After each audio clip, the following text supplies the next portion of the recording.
I got a new idea. I'm calling it the Mini-Me project. You see, I built a guitar recently, and what would be better than to make a matching violin? You know, a Mini-Me, mahogany neck, same maple back, same size, cedar top, and try to get them to kind of look alike. You see, I've done this once before. I built this guitar for my wife. It's a Gibson model. I used Purple Heart for the fretboard and the saddle, red cedar for the top, walnut for the back and sides, and I made a matching violin. Same piece of cedar top. Let me flip the guitar over for you. Pretty walnut. Same chunk of walnut. Made a violin, match. My wife and I play these together and enjoy it. So now I have this new guitar project. I'm building a second guitar with this beautiful bird's eye maple I picked up with walnut trim. I have the top voiced, which means the braces are sanded and adjusted. I have the back braced rough. Got voice it, and I will assemble the body, and I thought, what better than make a Mini-Me for this one with the same wood. Step one is complete. I have the corner blocks glued onto the form and shaped, and I've cut out sides for the violin out of a reject piece I had cut for the guitar side.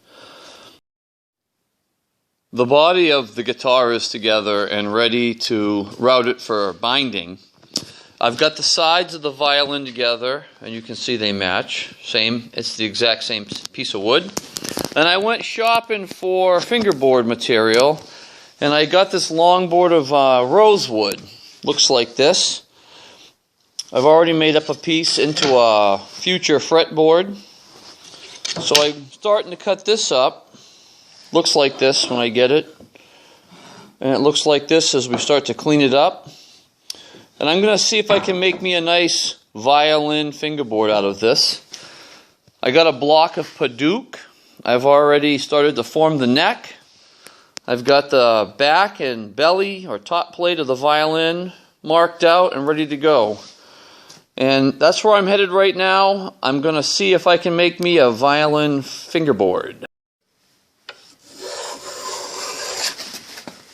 I have the piece of rosewood cut to the rough shape, and now I'm forming the curved top, the arch, on the top of the fingerboard and getting the edges down to 4 millimeters.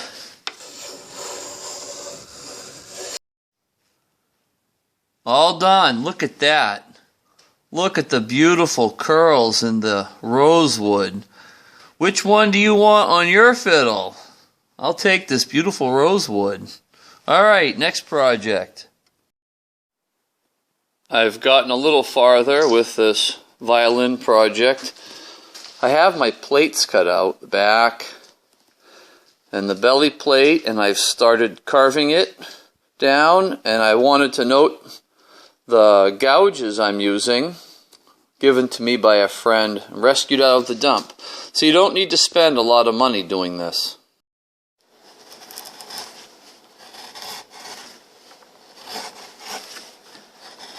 The carving is the best part. It's therapeutic.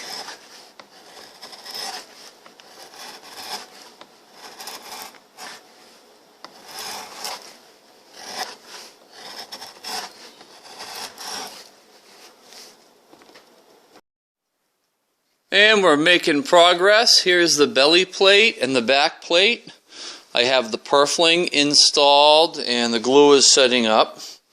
After the glue sets up, we're going to use this gouge here, and I'm going to carve a little recurve around the edge. This is a little homemade tool I made out of an old steak knife. I use it to clean out the purfling groove. Works really well. They'll sell you one on the internet for 20 or 30 bucks. This is my Thor hammer for tapping the purfling in, and it's important. 1/2 inch CPVC. And I had a little spare time, and I started cutting out the scroll and neck. See the channel as I work my way around the outside of the violin plate. This will become the recurve as we feather it in. This is my little portable wood carving station. Sits on the end of the table.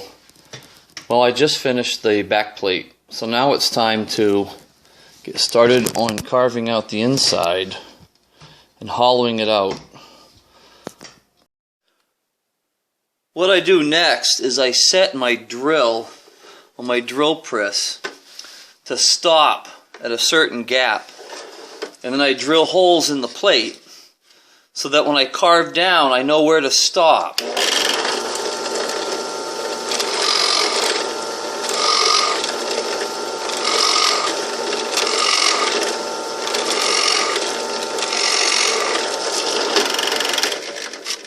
It's simple, but effective. And we're ready to start carving. Here's my back plate.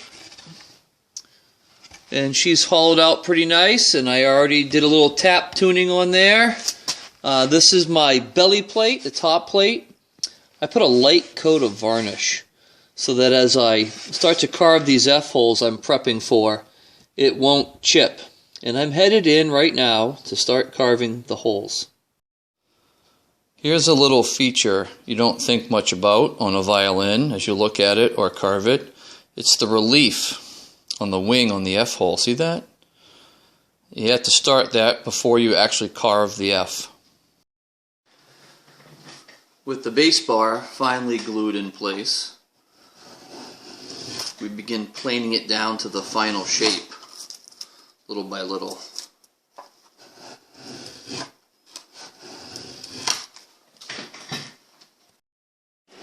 I've got the redneck evaporator going again, boiling down some sap for some maple syrup while I'm out in the shop. I've got that bass bar all done. This is what it looks like finished. I use spruce, and you'll notice I like to mark where the sound post goes. Help me with setup. This is a little error right there. We won't talk about that. Here's my back plate, hollowed out and finished on top. And I'm about ready to start assembling the violin. I've already done some tuning of the plates, and I'm happy. So my next step is to get them on the garland. I've come to the point where I do the final assembly of the body of the violin. I have the back plate mounted on the garland or the sides. I have my label installed. And I was just doing some final checks on the tuning. As you carve the plates, you want to put the two plates in a symbiotic relationship with the way they vibrate, which is a function of their stiffness. As I carve, I use the Audacity software on my laptop for quick results, and I'll show you how that works. Here we take our violin plate, and we let the computer listen to it.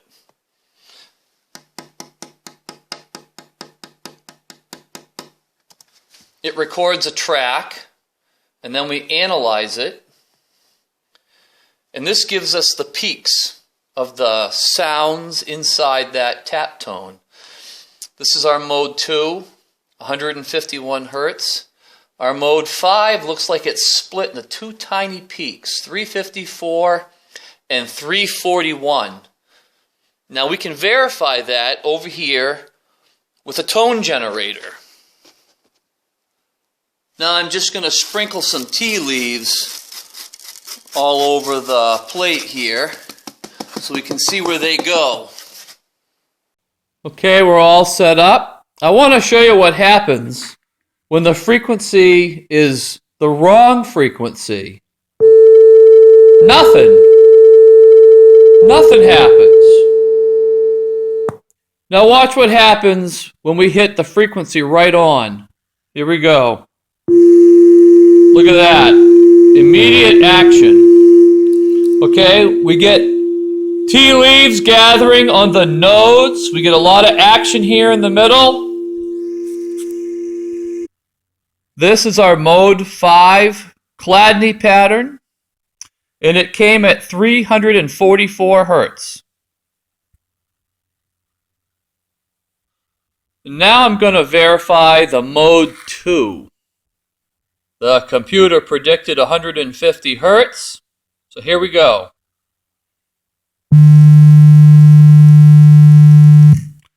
And there you go. It's called the X pattern. So the mode 2 is 150 hertz. See? And you can see that. That's that peak right there. 151 hertz. So now that we've established the resonant frequencies of the plates, I can confidently go inside now and assemble my violin body. I put the body together, and I went ahead and started carving the scroll without telling you. It's out of a piece of paduk, which comes from Africa. It's like a type of mahogany. Don't look too close. Came okay, I guess. I'm satisfied, and just trying out my fingerboard I carved and doing some final adjustments on the shape of the neck here. So now I'm going to snap this fingerboard off and give this a light once over and start my varnishing process. Here's a quick peek at the two instruments together. Identical woods. I'm still working on the twin brother to this guitar. They came out nice, I think. I'm really loving this bird's eye maple. It is gorgeous, don't you think? Finally made it. All done. The violin is finished. Cedar top. Maple sides. Look at this bird's eye. It is a bear to carve, but it is a beautiful wood. A little flaw in the wood, that's okay. This is a paduk neck and scroll. It's a type of mahogany from Africa. The fingerboard is a real pretty piece of rosewood with the nice curls in it. I don't know if you can see it. And it sounds real nice. It matches the guitar nice. Cedar's very resonant wood.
You hear it? It's beautiful.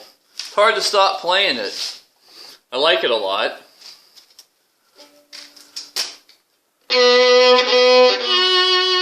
Decent low end.